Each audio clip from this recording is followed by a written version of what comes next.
გამარჯობათ, მოგესალმებით. მე გახლავართ ბექან ამორაძე, ილია სახელმწიფო უნივერსიტეტის კერძო ბიზნეს სამართლის მაგისტრატურის პირველი კურსის სტუდენტი და წარმოგიდგენთ ვიდეო ლექციას თემაზე შრომის ხელშეკრულების არსებითი პირობები. 1920 წელს მიღებული შრომის ხელშეკრულების შესახებ საქართველოს კანონი პირველი სამართლებრივი აქტია, რომელმაც ცალკე მოაწესრიგა შრომის სამართალი. მიუხედავად იმისა, რომ ამ კანონით პირველად მოხდა შრომითი ურთიერთობების რეგულირება, იგი დიდი ღირებულებების მატარებელია. გაჯერებულია დასაქმებულის ინტერესების დამცავი ნორმებით და დეტალურად აწესრიგებს შრომითი ხელშეკრულების ძირითად ასპექტებს. აღნიშნული კანონის მეოთხე თავის მე-14 მუხლე ითვალისწინებს შრომითი ხელშეკრულების პირობებს. გასაკვირია, რა იყო კანონდელის მიზანი ესაუბრა მხოლოდ არსებით პირობებზე თუ მასთან ერთად ხელშეკრულების ჩვეულებრივ პირობებზეც, რომელსაც ხარები ხელშეკრულებით გაითვალისწინებდნენ. ლოგიკურია, რომ აღნიშნული მუხლით დამფუძნებელთა კრებას პირველ რიგში შრომის ხელშეკრულების არსებით პირობებზე უნდა ყურადღების გამახვილება. კანონი ასევე არ შეიცავს ხელშეკრულების პირობების განმარტებას ან მის ჩამონათვალს. პირობების განსაზღვრას მხარეთა შეთანხმებას ანდობს, ხოლო მის განმარტებას კი სავარაუდოდ სასამართლოს. გასათვალისწინებელია, რომ კანონმდებლისთვის რთული იქნებოდა ზუსტად განესაზღვრა შრომის ხელშეკრულებისათვის აუცილებელი პირობები, ვინაიდან იმ დრომდე საქართველოში არც პრაქტიკა იყო ამ სფეროში და არც რაიმე კანონი, რომელიც მოაწესრიგებდა შრომის ურთიერთობებს. მიუხედავად ამ სირთულეებისა, კანონმდებელმა წინ წამოწია მხარეთანების ავტონომიის პრინციპი, რომელიც კერძო სამართლის რა თქმა უნდა ერთ-ერთი ძირითადი პრინციპს წარმოადგენს. მისასალმებელია, რომ შრომის ხელშეკრულების კანონმა ყურადღება გაამახვილა პირობებზე, რომლებიც ნამდვილად არ მიიჩნევა ჭრალებში, რო ვთქვათ. კანონის მიხედვით ასეთი პირობები შეიძლება სამჯობად დაიყოს. პირველი, პირობები, რომლებიც ეწინააღმდეგება ზნეობის წესებს. მეორე, მხარეებს სასამართლოთი სარგებლობის უფლებას უსყუდავს და მესამე, აუარესებს დასაქმებულის მდგომარეობას საწარმოში შინაური წესრიგისა და შრომის დამცველი კანონებით დაწესებულ პირობებთან შედარებით. აღნიშნული დანაწესით კანონმდებელმა ხაზი გაუსვა იმ ფაქტს, რომ ხელშეკრულების თავისუფლება შრომით ურთიერთობაში დასაშვებია შეიზღუდოს.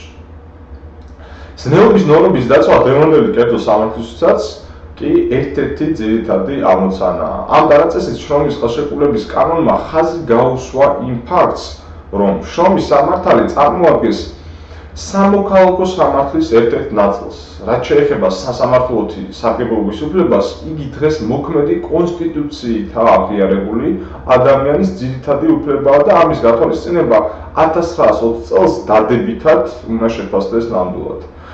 კანონი ხელშეკრულების პირობებზე საუბრისას მკვეთრად გამოკვეთს დასაქმებულის უფლებებს. დასაქმებული შედარებით სუსტი მხარეა და კანონმა მისი უფლებების დაცვის ისეთი სტანდარტები უნდა დააწესოს, რომ დასაქმებულთან დააბალანსოს. შესაბამისად, მიუხედავად იმისა, რომ შრომის ხელშეკრულების კანონი პირველი საკანონმდებლო აქტია, რომელსაც შრომის სამართალი დაარეგულირა, იგი გაჯერებულია ღირებული ნორმებით.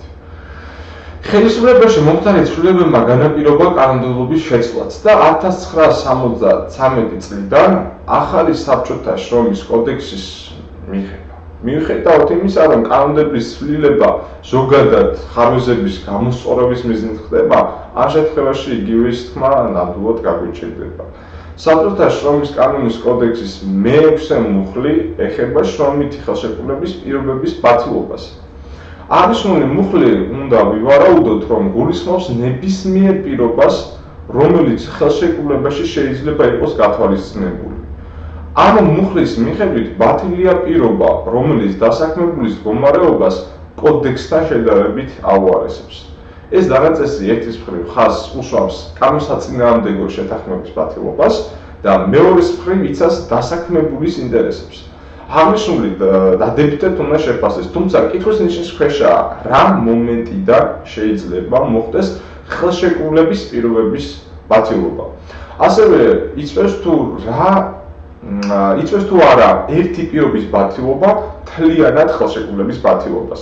ამასთან დაკავშირებით შრომის კანონთა კოდექსი არ შეიცავს რაიმე დაკონკრეტებას. ამ შემთხვევაში უნდა ვიხელმძღვანელოთ სამოქალაქო კოდექსით, რაც გამომდინარეობს შრომის კოდექსის მეორე მუხლის დანაწესიდან. სამოქალაქო კოდექსის მიხედვით ერთი პირობის ბათილობა არ უნდა გამოიწვიოს სხვა ნაწილების ბათილობა. რაც შეეხება ხელშეკრულების ბათილობის მომენტს სამოქალაქო კოდექსისგან განსხვავებით, შრომითი ურთიერთობების სპეციფიკიდან გამომდინარე რესტიტუცია შეუძლებელია. უკეთესი იქნებოდა კანონთა კოდექსს ღიად არ დაეტოვებინა ეს საკითხები. აღსანიშნავია, რომ კანონთა კოდექსი განასხვავებს შრომის ხელშეკრულების არსებით პირობებსა და შრომის არსებით პირობებს. კერძოდ 26 მუხლის მესამე ნაწილის მიხედვით შრომის არსებითი პირობებია შრომის ანაზღაურების სისტემები და ოდენობა, შეღავათები, მუშაობის რეჟიმის შეცვლის არასრული სამუშაო დროის დაწესება ან გაუქმება, პროფესიების შეთავსება, თანრიგები და თანამდებობათა დასახელების შეცვლა და სხვა. აღნიშნული ჩამონათვალი არასრულია და ყოველ კონკრეტულ შემთხვევაში სასამართლომ უნდა შეაფასოს არის თუ არა სახეზე შრომის არსებითი პირობა. ასევე უარყოფითად უნდა შეფასდეს ის გარემოება, რომ შრომის კანონთა კოდექსი არ განმარტავს რა იგულისხმება შრომის არსებით პირობებში და რა შრომის ხელშეკრულების არსებით პირობებში. აღნიშნული გარკვეულ კითხვის ნიშნებს ბადებს, როგორც დასაქმებულისათვის, ისე დამსაქმებულისთვის და მათ აღრევას იწვევდა. ეს კი ხშირად დასაქმებულთა უკანონო გათავისუფლების საფუძველი ხდებოდა.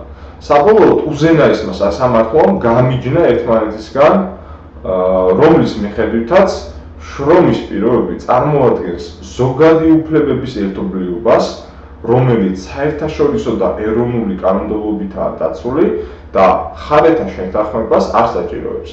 შრომის ამგვარი პირობებით პირის საქმიანობას სახელმწიფო უზრუნველყოფს საკანონმდებლო რეგლამენტით. რაც შეეხება ხელშეკრულების არსებით პირობებს, ეს კონტრაჰენტთა შეთანხმებაზეა დამოკიდებული.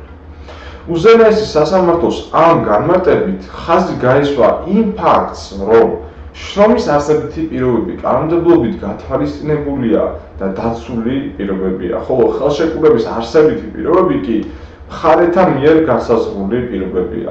ალბათ უკეთესი იქნებოდა ამ გაურკვევლობის თავიდან ასარიდებად კანონმდებლს ღია არ დაეტოვებინა, რას გულისხმობდა ხელშეკრულების არსებით პირობებში, ჩამოითვალა რა არსებითი პირობები უნდა ყოფილიყო ხელშეკრულებაში მხარეთა მიერ გათვალისწინებული და ამ გზით გაცილებით ნათელი იქნებოდა მხარეებისათვის აღნიშნული ტერმინების ერთმანეთისგან გამიჯნა, რაც საბოლოო ჯამში დაიცავდა დასაქმებულებს უკანონო გათავისუფლებისაგან. ვინაიდან შრომის კანონთა კოდექსში არ იყო დაკონკრეტებული რა მიიჩნეოდა ხელშეკრულების არსებით პირობად, სასამართლოებს უწევდათ ყოველ კონკრეტულ შემთხვევაში შეფასება სახეზე იყო თუ არა აღნიშნული პირობები. მსგავსად შრომის არსებითი პირობისა ამ მხრივ საინტერესოა უზენაესი სასამართლოს 2004 წლის გადაწყვეტილება. კერძოდ მოცემულ შემთხვევაში შრომითი ურთიერთობის ხარებს არ ჰქონდათ ხელშეკრულებით გათვალისწინებული შრომის ანაზღაურება, სამუშაო ადგილი და თანამდებობა. ამიტომ სასამართლომ მიიჩნია, რომ ამ პირობების შეთანხმების გარეშე შეუძლებელია შრომითი ხელშეკრულება დადებულად ჩაითავოს. დადებითად უნდა შეფასდეს ამგვარი მიდგომა შრომის ხელშეკრულების არსებით პირობებთან დაკავშირებით. მიუხედავად იმისა, რომ შრომის კანონთა კოდექსი არ აკონკრეტებდა არსებით პირობებს სასამართლო პრაქტიკამ, დიდი როლი ითამაშა კოდექსის ამ სიცოცხლის ამოსავსებად და არსებითი პირობების განსაზღვრა ხელშეკრულების არსებობა-არარსებობის ფაქტს დაუკავშირა. ხშირად შეგვიძლია დარწმუნებით ვთქვათ, რომ აღნიშნულ შრომის კანონთა კოდექსი დახვეწას ნამდვილად საჭიროებს და ამ მხრივ 1920 წლის კანონიც კი წინ დგას. ეს უკანასკნელი დასაქმებულის უფლებებს გაცილებით კარგად არეგულირებს, ვიდრე 1973 წლის შრომის კანონთა კოდექსი.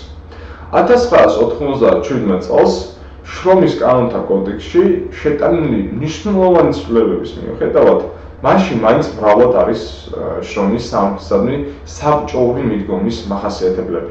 სწორედ ამიტომ შრომის ჯანმრთელობისა და სოციალური დაცვის სამინისტროსთან არსებულმა სამუშაო ჯგუფმა 2003 წლის სექტემბერში გამოაქვეყნა საქართველოს შრომის კოდექსის პროექტი. აღნიშნული შრომის კოდექსის პროექტის მიზანია ევროპული კავშირის კანონმდებლობასთან დაახლოვება. ასევე ძირითადად აქცენტს აკეთებს დაქირავებულთა და დამქირავებულთა ინტერესების ბალანსი, რაც ეკონომიკის ზრდასა და სოციალური სიმშვიდის შენარჩუნებას უწყობს ხელს. შრომის კოდექსის პროექტის 29 მუხლი ეხება შრომის ხელშეკრულების არსებით პირობებს. ის იმპერატიული შინაარსისა და განსაზღვროს პირობებს, რომლებსაც უნდა შეიცავდეს შრომითი ნორმატიული აქტი. შრომის კოდექსის პროექტის ჩამოყალიბებამდე ყველა ნორმატიული აქტი ხელშეკრულების შინაარსის განსაზღვრავს ხარეებს ანტობს. აღნიშნული რეალურად შესაძლებლობას აძლევდა დამსაქმებლებს თვითონ შეედგინათ შრომითი ხელშეკრულების შინაარსი, რაც შესაძლებელია დასაქმებულის ინტერესების საზიანოდ გამოყენებულიყო. სწორედ ამიტომ პროექტის ავტორებმა კონკრეტულად გაითვალისწინეს შრომითი ხელშეკრულების არსებითი პირობები, რაც ერთის მხრივ გარანტია დასაქმებულის მიერ უფლების ბოროტად გამოყენებისაგან თავდასაცავად.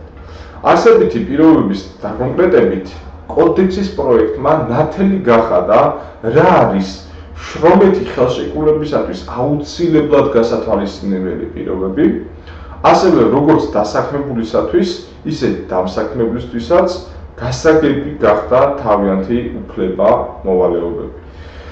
შესაბამისად, უნდა აღინიშნოს, რომ შრომის კოდექსის პროექტი წინ გადადგმული ნაბიჯია შრომის სამართლის განვითარებისათვის. ის მნიშვნელოვნად აბალანსებს შრომით ურთიერთობის მხარეთა ინტერესებს, ვიდრე შრომის კოდექსის პროექტამდე არსებული კანონმდებლობა. აღსანიშნავია, რომ შრომის კოდექსის პროექტმა მიღებამდე ძირეული ცვლილებები განიცადა და საბოლოო სახით 2006 წლიდან ძალაში შევიდა ახალი შრომის კოდექსი. ცვლილება ასევე შეეხო არსებითი პირობების მუხლს და შრომის კოდექსის საბოლოო ვერსიაში არსებითი პირობების ჩამონათვალს ვეღარ ხვდებით. გაუგებარია, რატომ არიდა პარლამენტმა თავი გაეზიარებინა კოდექსის პროექტის მიდგომა. აღნიშნული კოდექსი ახალ პრინციპებს დაეყრდნო, რაც ძირითადად სახელმწიფოს მხრიდან ნაკლებ კონტროლს ეფუძნება და ურთიერთობები ძირითადად დასაქმებულისა და დამსაქმებლის ნებაზეა დამოკიდებული. ამ გადაწყვეტილებით მართალია მხარეთა ნების ავტონომიას გაესვა ხაზი, თუმცა ამ პრინციპით შეუზღუდავად მოქმედება დამსაქმებელს უფლებამოსილების ბოროტად გამოყენების შესაძლებლობას უფართოვებს. 2006 წლიდან სასამართლოები ყოველ კონკრეტულ შემთხვევაში განმარტავდნენ, რა მიიჩნეოდა შრომის ხელშეკრულების არსებით პირობად და სამოქალაქო კოდექსის 67 მუხლზე უთითებდნენ. აქედან გამომდინარე, ნათელია, რომ თუ მხარეები არ გაითვალისწინებდნენ ყველა არსებით პირობას შრომით ხელშეკრულებაში, მაშინ იგი დადებულად არ მიიჩნეოდა. შრომის სამართლის სპეციფიკიდან გამომდინარე, უკეთესი არსებითი პირობების ჩამონათვალი შრომის სამართლით დარეგულირდეს და სამოქალაქო კოდექსში არსებულ ზოგად ნორმებს არ დავეტყოთ.